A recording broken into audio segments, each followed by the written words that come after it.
Hello.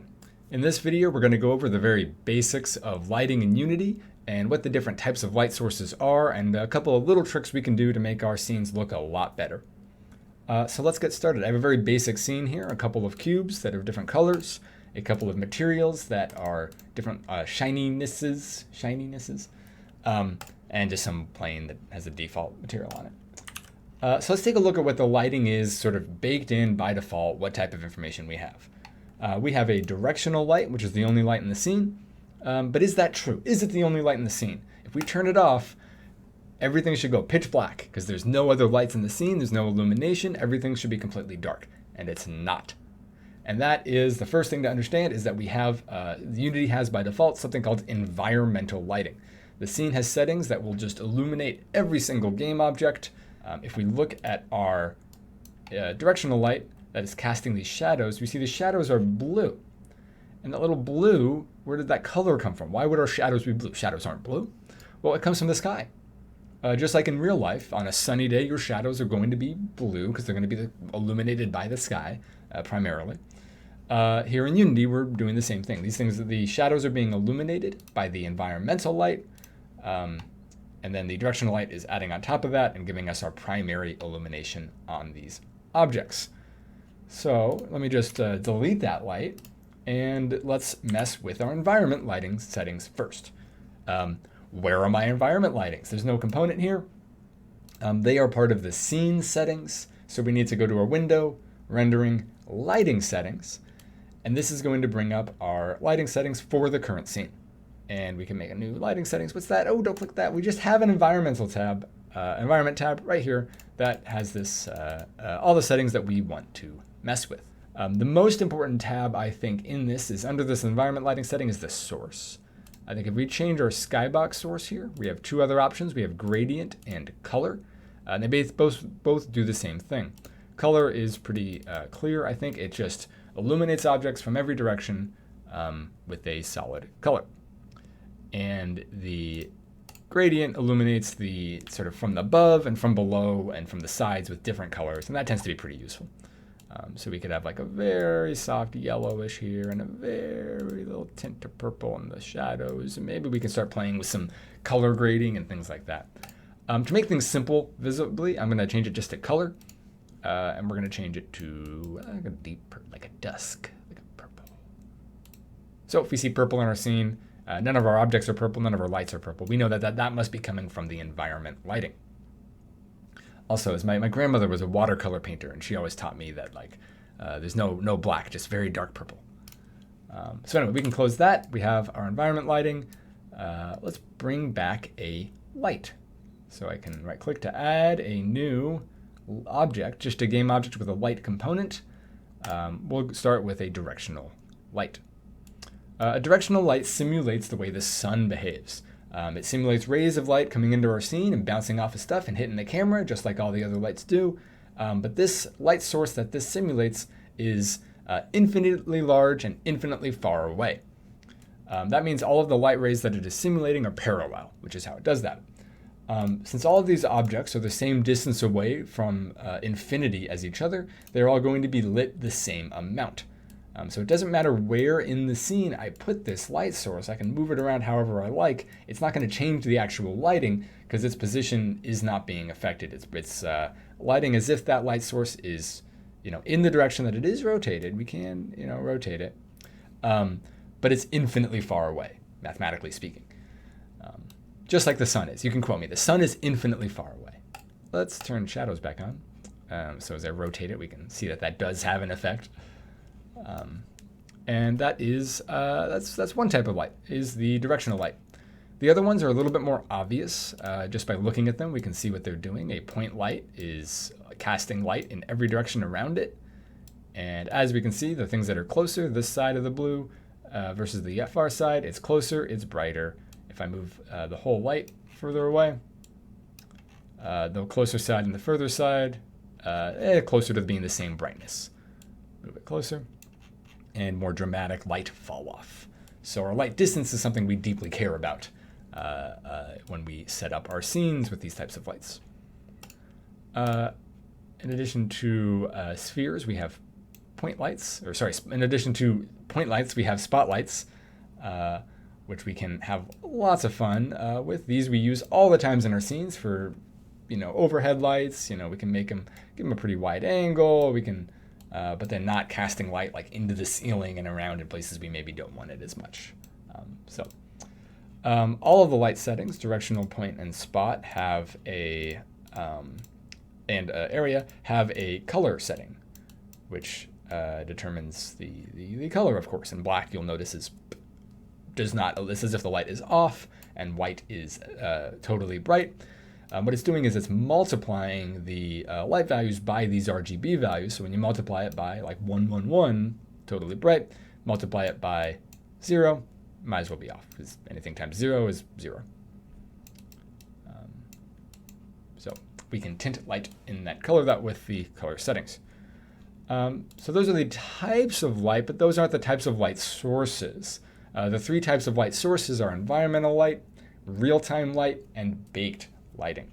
And you notice my light component allows me to change what type of light it is in real-time mode or baked mode, or this thing called mixed mode, which we'll circle back on. And this point light is set to real-time mode. That means it is simulating this lighting every single frame. It's doing the math, it's doing the calculations, it's figuring out what this light should be every frame. If we change it to baked, I need to change my objects to be lighting static. A little static drop down. I have lots of different options on global illumination and occlusion and occludee and things like that all have to do with the rendering system. And if we set all of our objects to static, I'll leave the blue cube not static. Nothing's going to happen. We have to render our non-real-time lighting. So this is our baked lighting. Our baked lighting only affects things that are static in the scene. And we have to go to that same menu as before, window rendering lighting, and we have to click the generate lighting button. This could take some time depending on how many objects in your scene and if you've done it before. And what we're doing is we are going to calculate all of the lighting as it leaves any of the light sources that are baked or mixed. And it's going to calculate what the shadow data and brightness data of the surfaces of these objects are. And it's going to generate a light map. It's going to generate an image file that we can look at, .exr. Well, it's going to open in Photoshop.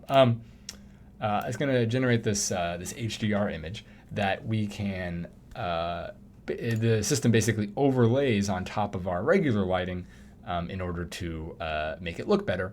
But it takes a while to open. It takes a while to do the math on, So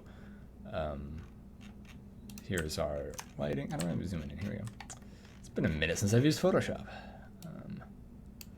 We have this really big pixelated low resolution. All of our shadows are being from our sphere and our cube are being baked in. Then we have this missing spot, and that's where our blue cube is, or that's probably where our green cube is, because it doesn't know what's under here. It's all been blocked out. As I move these objects, my shadow data does not move. It is not being calculated all the time. I would have to regenerate the lighting, rebake that light map, and apply it. And what these light maps, and there we go, now it looks better. So what these light maps do, we can see my computer my fans start to turn on, is they allow us to be way more advanced with how we are calculating lighting, calculating the lighting bouncing off of different objects. If I made this ground a certain color, if I put this green cube here, it would cast green light elsewhere. I can be way more precise with my light maps, with my environment lightings, and I can change the settings to be even higher quality. But that won't affect my anything that's not static. So I get really nice looking shadows, and my corners can get nice and dark with that sort of ambient occlusion that ends up getting calculated, and everything can look really, really nice. And my scene can still run at runtime. So here this point light was set to baked. If we set it back to mixed, so it is doing both real-time and baked lighting, it should be casting shadows again. I have forgotten something. I've done something wrong. Let's make an area light. area lights are interesting because they are baked only. They're too expensive to calculate at real time. You know, we're simulating too many rays of light coming in too many directions. So if we made a big area light, it would, and you know, make it green, just so we can know which light's the area light. Make it more intense, 5, whatever. Let's rebake our lighting. We can turn on this auto-generate feature if we wanted. We'd have to click New Lighting Settings. Oh, look at that. Now we're getting some interesting light. Oh, I made that too bright. Let me raise that up. Stop. Generate. And it will regenerate my lighting settings. My computer's slowing down. Intensity, bring that down to 2. Do the math, figure out how things should look.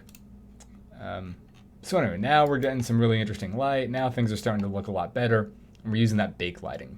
So most games tend to combine bake lighting with real-time lighting, and they need to use a light probe in order to add some of the baked lighting onto a real-time object by cheating. Light probes are not a topic for this video, but worth looking at if you want the things that are not the objects that move to also have maybe some green light here. We'll just add it real quick. Much better. So here we have, let's make our new lighting settings button. And that's going to save an actual, so we have our scene. It gives a little folder with the scene name, and that's where it saves this lighting stuff that it's creating, including the settings that allow it to bake. We'll turn on auto generate, so it's doing that in the background. That's the same button here. Great. So this cube the sphere has no, it doesn't look very good. It looks like the skybox. It is blue and gray. It just looks like the skybox. It doesn't end some of the highlights. It doesn't have any of the floor or the shapes around it in its reflections, even though it's very shiny. So our mirrors just look like skyboxes. They don't look very good. So in order to solve that, we need to add a feature called a reflection probe. I'm going to add just one. And we're going to, and it's this sort of this sphere here. And we can put it wherever we want. I'm going to put it, I'm going to put it over here where this other sphere is. Come down here. And it's auto-generating. I didn't have to click that button because I have the auto-generate set. And what my reflection probe has done is it is taken sort of a 360 image from this point of view. And then now it can use this point of view. Objects near it can use its sort of captured image as their reflection settings. And now we're getting the cube in the reflection. We're getting the ground in the reflection. Let's make that more obvious. Let's make a red material and add it to the ground. Make it red. And then when that's done generating, might take it a minute. There we go. And now we can see in my sphere, my actual game. Well, I can't see that from here. In my actual game, the ground looks much better. It looks, it's calculating the reflection from a little bit off. So we can add multiple reflection probes sort of around our scene. You would put them in front of mirrors and on shiny objects sort of nearby. Not like that many. And then the reflections will use anything shiny will use that information to help figure out what color it should be. And that's a little thing we can do to make our scenes look much better. So all these metal objects don't just have this like skybox gradient color on them. And I think that's all I want to cover about lighting. So remember that your environment settings are important. Remember that the skybox you click generate once before it's going to have better environment lighting settings, because it has to do a little bit of math to take the skybox and turn it into a sort of a cached version of this gradient. And it does that when you click generate. But once you do it once on a new scene, it should be fine. And when things don't move, click the static checkbox and it'll look better by default. Most lights are going to give you mixed. They're going to contribute both to the point light and the sorry, they're going to contribute both to real-time light and baked light, and that's going to, oh, it's just going to look good. But if your computer's slowing down and everything's really slow and is doing this all the time, that's annoying. So turn off auto-generate. Don't leave that on by default. Just plug in when you're playing with lighting and using it, you know. Yeah, that's all I got. So hope this was helpful. Again, not how to make your scenes good. This is obviously a bad, dark, silly scene. But some of the features that you should just start exploring, playing with, and of course, researching more. Keep in mind that little question mark button that when we click on, will open the Unity manual, the copy that is downloaded on your computer on the correct version of Unity. Where's my... There we go. The copy that's downloaded on your computer on the right version of Unity, full of all the information. Definitely the first place to research. And you can get to that too from the help menu, Unity manual. There you go. Under graphics. All sorts of answers to all the questions you have. Okay, bye.